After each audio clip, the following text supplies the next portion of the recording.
আল্লাহ রাব্বুল আলামিন বললেন তুসিরু ফিল আরদি ফায়ানজুরু কাইফা কানা আকিবাতুল মুকাজ্জিবিন।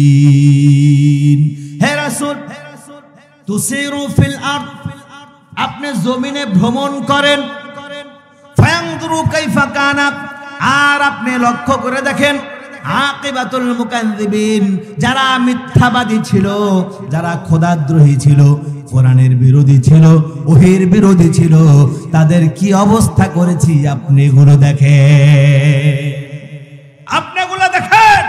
হে উম্মতে মুহাম্মাদি, তোমরা ভ্রমণ করো, দেখো এগুলো থেকে শিক্ষা গ্রহণ করো। যারা আল্লাহর সাথে বিদ্রোহ করার দুঃসাহসিকতা দেখিয়েছে, যারা নবীজির বিরোধিতা করেছে, আল্লাহর ওহীর বিরোধিতা করেছে, এদের কি অবস্থা করেছি আমি নাস্তানাবুদ করে দিয়েছি। তাদের যত সাঙ্গ পাঙ্গ ছিল, তাদের যত রাজ ক্ষমতা ছিল, রাজকীয় ক্ষমতা ছিল, সমস্ত কিছুকে আমি দুমড়ে মুচড়ে নিশ্চিহ্ন করে দিয়েছি।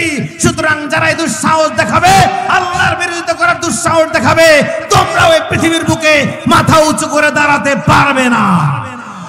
ঠিক কিনা বলেন? চিল্লায় বলতে হবে ঠিক কিনা? আমরা সবাই রাসূল সেনা। চিল্লায় বলতে হবে আমরা সবাই রাসূল সেনা। আল কোরআনের আলো ঘরে ঘরে জালো, সংসদে জালো, নারায়ে তাকবীর। আল্লাহ আমাদের কবুল করেন।